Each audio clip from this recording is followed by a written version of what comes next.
So, what's up mga idol? Another morning is another blessing.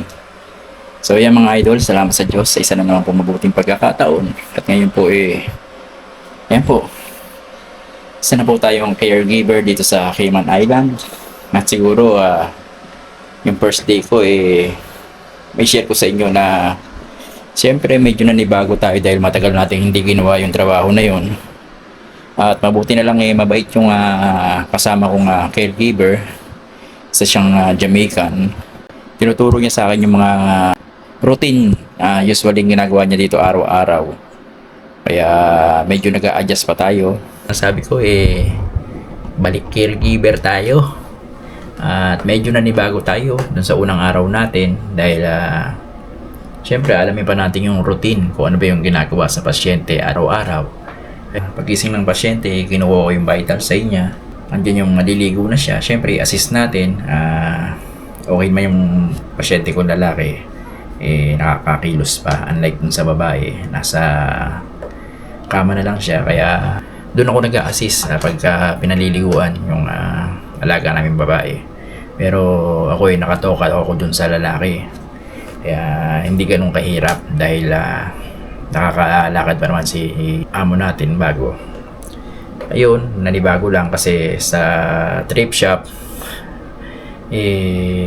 pagdating namin ng alas 9 naglilinis na ako ng salamin ng store namin, pagsinipag pati yung floor. Ayan, tapos kung may customer na, syempre dun tayo sa kaha. Ayan, medyo busy. Pag hindi naman busy, hanger tayo ng mga clothing. Dito, ayun lang, yung pinaka-busy lang namin dito tuwing umaga. Yung nga dahil asikasuhin mo si pasyente, alaga namin. Pero pagka natapos mo na asikasuhin nyo, ito, tulad kanina, wala na akong gagawin, minap ko yung floor.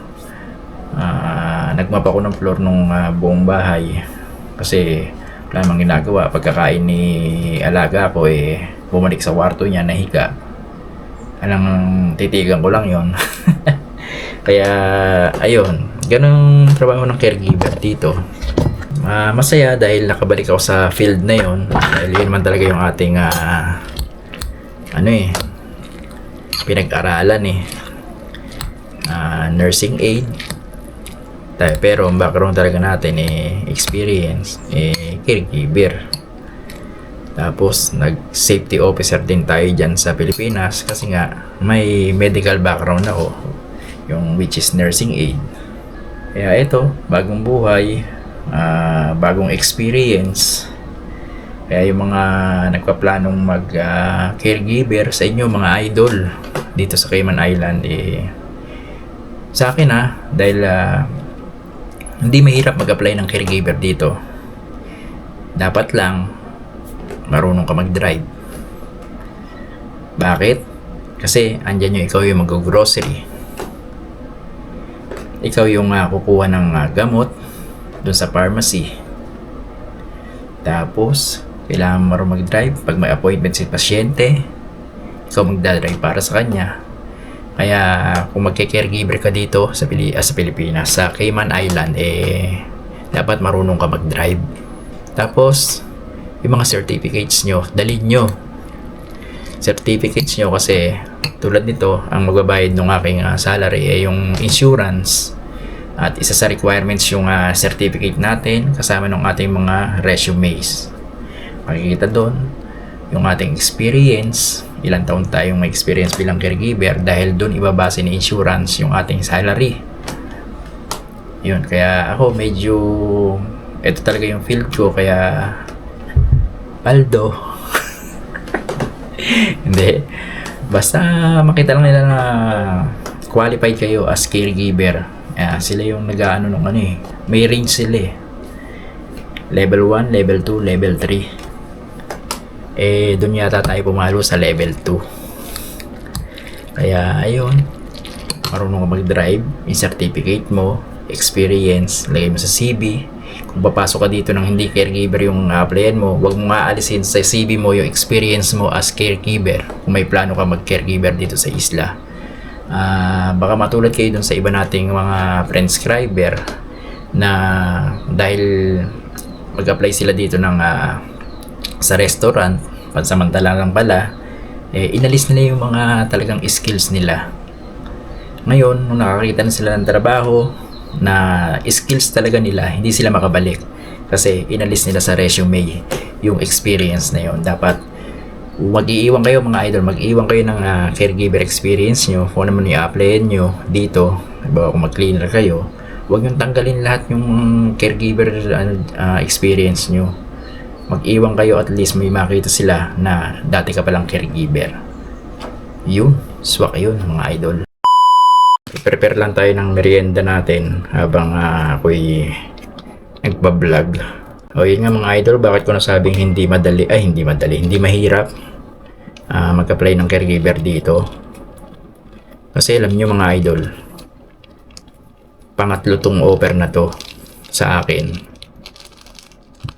Nung naghahanap na ako ng work para kay Mrs. Ako yung na-o-offeran kasi kasama ko siya pag-a-apply. Yung qualification ba, meron ako caregiver, marunong mag-drive, kaya nasabi kong hindi mahirap kasi pangatlo tong employer na to yung nag-offer ng couple. Yun nga, inopera niya kami ng dito na kami tumira sa bahay ng parents niya, tapos mag-work kami as couple caregiver. Diba? Sabi ko nga hindi ko sana tatanggapin kung ako lang, kaso mo mga panahon na yun last extension na ni Mrs. yun. Last extension niya na. Kailangan niya nang makita sa system na may nag-aayos ng kanyang work permit. Kaya nung in-offer sa amin yung couple na caregiver para ma-save ko si Mrs. na makapanatili dito sa isla, ginrab ko na. Kasi nga, kung di ko pa tatanggapin yun, pagbalik namin ng immigration, kailangan na magpakita ng ticket ni Mrs. Uwi na siya Pilipinas. Sayang din naman yung ilang buwan lang siya dito. December lang dumating, tapos pauuwi na. Kaya yun, medyo mahirap na desisyon dahil maganda naman yung trabaho ko sa thrift shop. Salary wise, okay din. Mga kasama, check. May ilan lang X.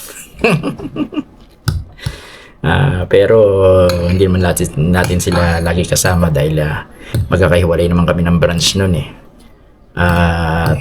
natutuwa ako dahil nakakasama ko dun lagi sa branch na napag-dutyhan ko, yung gusto ko ring makasama, kaya walang problema, di ba? Shout out Sis Ira at kay Abby Girl, yan, kay Sis Leia, yung mga madalas ko makasama, kay Bina, yan. Kaya yan, mga mamimiss ko yung mga katrabaho natin na yan dahil dito stayin ako mga idol stayin ako dito ko sa bahay. Dito ako nakatira sa bahay ng aking alaga, at ang off namin Saturday. Hindi rin naman ako makakalabas dahil may church naman kami nun, church activity, pati Sunday. Kaya yun, bihira na tayo magkikita-kita mga idol. Hindi tulad noon na makalat-kalat lang ako dyan sa thrift shop. O yan. Yan, nakapag-break na tayo.